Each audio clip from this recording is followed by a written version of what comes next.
정부가 이걸 못 잡아서 지금 문제입니다. 올해 전망에서 얘기 드렸을 겁니다. 올해는 가버려서 부동산 시장 못 잡을 거다. 금리로도 못 잡아. 나 금리로 잡을 자신이 없거든. 이 시장이 쉽게 내려갈 수 있는 시장이 아니에요. 자, 정부가 강력한 규제책 내면서 잡지 못하고 있는 것은 무엇일까요? 라는 질문입니다. 정부가 이걸 못 잡아서 지금 문제입니다. 이걸 잡았어야 되는데 이걸 못 잡은 거예요. 이 친구를 잡아야만 정부가 규제책 낸 것이 의미가 있었거든요. 이걸 못 잡은 겁니다. 뭘까요? 우리 시장이 가격이 계속 올라가는 이유, 부동산 시장에 마음을 못 잡았다. 재밌게 표현한 겁니다. 한마디로 심리고 민심도 마찬가지겠죠. 사람들이 마음을 잡지 못한 겁니다. 왜? 정책으로 지금 시장을 잡을 수가 없는 거죠. 심리를 잡을 수가 없는 거고 사람들이 마음을 지금 잡을 수가 없는 겁니다. 이걸 되게 명확하게 지금 스스로 정부에서 시인하고 있어요. 우리가 마음을 못 잡았다라는 것을 시인하고 있습니다. 그러니까 제가 계속 말씀드리지만 우리 시장은 지금 유동성도 계속 풀리는 환경이고 특히나 지금 이 현 정부는 유동성을 많이 풀어주는 정부죠. 돈을 많이 풀어서 어려운 환경들에 있는 사람들은 대출도 삭감해주고 뭐 사업을 계속 일으켜서 뭐 해주고 정책적으로 지원해주고 뭐 해주고 이렇게 하겠다라는 게 이 정부의 이제 방향인데 그만큼 돈이 시중에 풀리는 겁니다. 그 돈은 어딘가 흘러서 누군가 주머니 들어가요. 그쵸? 그래서 여러분들 그런 얘기 많이 해요. 생각보다 왜 이렇게 돈 많은 사람이 많아? 이런 얘기 많이 하잖아요. 다 돈이 어딘가 주머니 들어가고 있는 겁니다. 내 주머니가 아닐 뿐이죠. 그리고 공급은 말을 해서 무엇 하겠습니까? 공급은 급부족입니다. 이 두 개만으로도 시장은 원래 움직이게 되어 있어요. 근데 이번 시장 같은 경우는 이러한 여러 가지 환경들이 이미 있어서 가격은 올라갈 수밖에 없었기 때문에 제가 2023년부터 계속 이제부터 시장 계속 오를 거예요 라고 얘기를 드릴 수 있었던 것이고 근데 거기에 뭐가 뒷받침되지 못했냐면 바로 이게 뒷받침되지 못했죠. 쫄아 있었거든요. 너무. 우리 지난번에 2024년도에 2022년 3년 사이에 시장 가격이 하락하는 거 너무 무서워서 그런 시장이 또 올 수도 있잖아 라는 심리가 우리 마음속에 깔려 있단 말이에요. 물론 투자 경험이 많이 쌓인 분들은 그걸 빨리 뚫고 올라갔기 때문에 좋은 좋은 결과들을 한 2, 3년 사이에 보신 분이 많아요. 그런데 그것이 없는 상태에서 시장에 이제 뭔가 결정하시는 분들은 이게 굉장히 발목을 잡는 시장에 대한 확신이 없는 거죠. 이 시장이 어떻게 갈지 모르겠다라는 불안감이 있는 겁니다. 그래서 그 불안감 때문에 사실은 적극적으로 시장에 참여하지 못하고 내지는 어떤 결정을 계속 미루고 이랬던 내가 지난번에 그렇게 가격 빠지는 거니까 무서워서 선택 못하겠어 이런 심리가 작동하고 강남에 지금 사세요를 거기 집값이 지금도 너무 비싼데 좀 더 빠질 수도 있지 않을까? 그 빠질 수도 있지 않을까 문제인 거죠. 빠질 수도 있지 않을까 했는데 조금 약간 환경이 바뀌면 대출에 대한 규제가 생긴다든가 외부적인 어떤 악재가 살짝 터지면 잠깐 또 빠졌었어요. 2023년 가을에도 그랬고 또 2024년에는 또 대출 규제가 또 발생하고 이러면서 뭔가 우리 심리를 자꾸 이렇게 살짝 건드는 약하게 만드는 그런 악재들이 계속 있었죠. 자, 그런데 2025년 들어오면서 사실 이때 들어오면서 심리 시장이 완전히 돌아섰다는 거죠. 제가 계속 올해 총과 제가 얘기 드렸을 겁니다. 올해 전망에서 얘기 드렸을 겁니다. 올해는 심리가 가버려서 부동산 시장 못 잡을 거다 얘기를 드렸었습니다. 그러니까 저랑 방송 오래 보신 분들은 제가 여태까지 일관된 얘기를 하고 있다는 걸 너무 잘 아실 겁니다. 제가 뭐 갑자기 딴소리 한 적이 없어요. 항상 일관되게 얘기했던 게 이제 심리가 시장을 움직일 것이다. 왜냐? 모든 여건은 다 갖춰져 있다. 모든 환경들은 부동산이 오를 수밖에 없는 구조로 세팅돼 있어요. 이미 이렇게 돼 있어요. 이렇게. 그리고 공급도 부족하고. 그러니까 정해진 길입니다. 공급 부족한 것은 그냥 우리가 이미 2, 3년 전부터 그건 확인이 되는 거예요. 지금 인허가 그리고 착공 안 되고 있는데 착공돼도 2, 3년인데 인허가 안 나오고 인허가 나와도 착공까지 또 걸리고 이런 환경인데 어떻게 되겠습니까? 근데 공급은 부족해. 그리고 유동성은 풀릴 수밖에 없는 구조야. 그런데 이거 문제인 거죠. 이거 심리가 잘 안 움직였었던 거죠. 근데 지금 그게 2025년 들어와서 완전히 전환됐고 그리고 이제 사람들 머릿속에서 양극화 시장이고 돈이 돈을 불리는 그런 어떤 확실히 가치가 높은 곳들만 되더라. 그래서 나는 선뜻 움직이기가 어려워. 나는 내가 기껏 사봤자 여기 살 텐데 여기는 안 오르는 지역이잖아. 안 사. 이런 마음이었다면 마포성동 올랐는데 그 다음에 여기도 오르고 여기도 오르고 이제는 어디도 올라.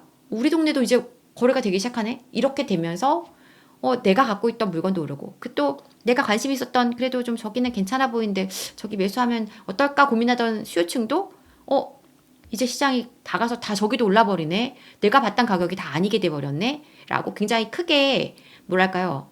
얻어맞는 거죠. 시장의 환경들이 그것도 1년이 아니고 2년이 아니고 한 2, 3년 동안 2023년부터 계속 상승하는 시장을 보면서 멘탈이 많이 붕괴되신 분들도 많고 그리고 주변에 강한 조언을 받고 움직이시는 분들 많고 이러다 보니까 얘를 못 잡은 거예요.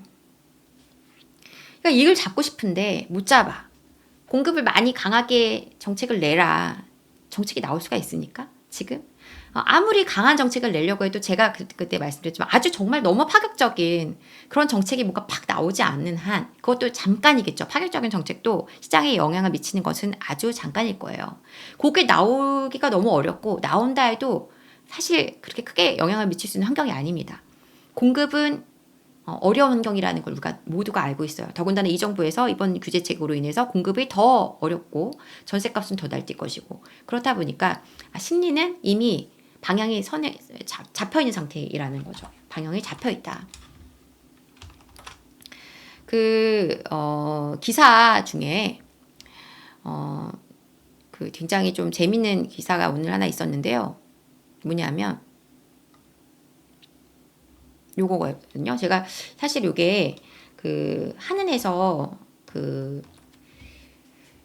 리포트 발표를 해요. 근데 이제 이게 영문자 리포트여서 기사화에는 이런 내용이 나와 있지만 영문자 리포트라서 이제 내용들을 제가 다 가져오지는 않았는데 여기 보면은 이게 내용이 뭐냐면 이거죠. 한마디로 집값 상승에 대한 기대 이게 뭡니까? 심리인 거예요. 기대 심리. 이게 합리적 영역을 벗어났다라는 것은 잡을 수가 없다라는 겁니다. 정책적으로 지금 잡기 너무 어려운 구조라는 것을 누가 한은에서 시인한 거죠. 네.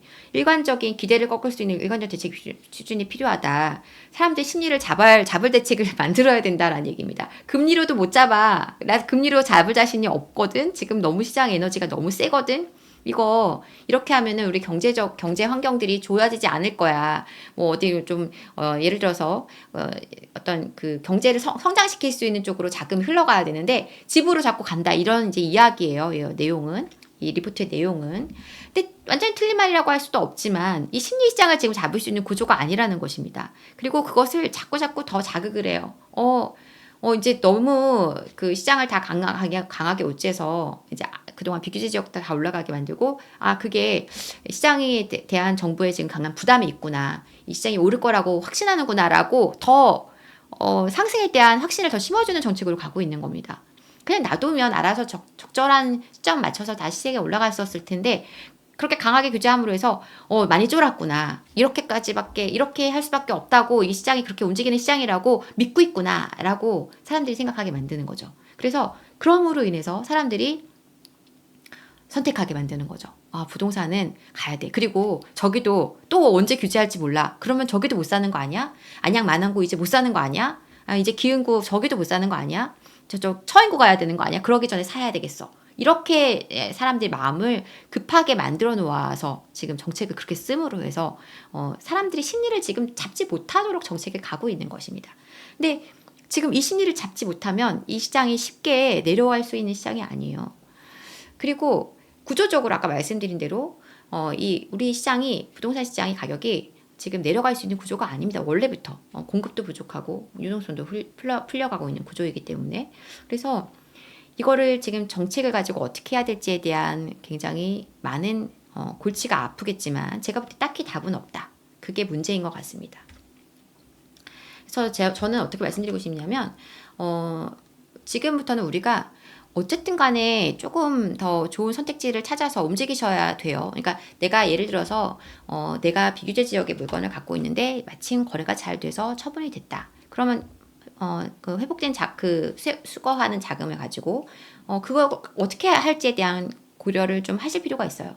이제 뭐 어떤 분들은 부동산 투자를 너무 이제 그때 많이 이렇게 해서 이제는 더 이상 투자를 안 하고 싶어요 하시는 분도 있거든요. 그런데 이제 모르겠습니다. 뭐 이제 은퇴를 하고 앞으로 내가 생애가 앞으로 한 10년밖에 안 남았다. 이렇게 확신할 수 있는 분이라면 모르겠어요.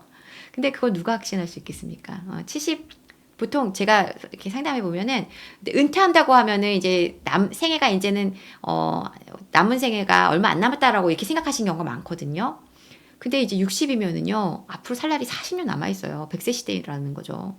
적어도 30년 이상 살 가능성이 매우 높다라는 거죠. 근데 벌써 그때부터 보통 일반적으로 다 그런 건 아닙니다만 이제 남편분 되시는 분들, 부동산 관심 없었던 남편분들은 야, 그 부동산 이제 처분하면은 그거 이제 생활비로 그냥 쓰면서 돈이나 쓰면서 살아. 뭘 또 해. 머리 아프게. 이렇게 얘기 많이 하시거든요. 그래서 멈춰요. 투자를. 근데 그렇게 하면 나중에 후회를 많이 하게 되죠. 왜냐하면 자산의 가치가 완전히 쪼그라들어 버릴 테니까요. 그래서 저는 뭐 만약에 어떤 지금 매도 계획이 잘 이루어져서 비과세를 받고 매도를 하시게 되면 그 자금을 어떻게 운영할지에 대한 깊은 고민을 하실 필요가 있다.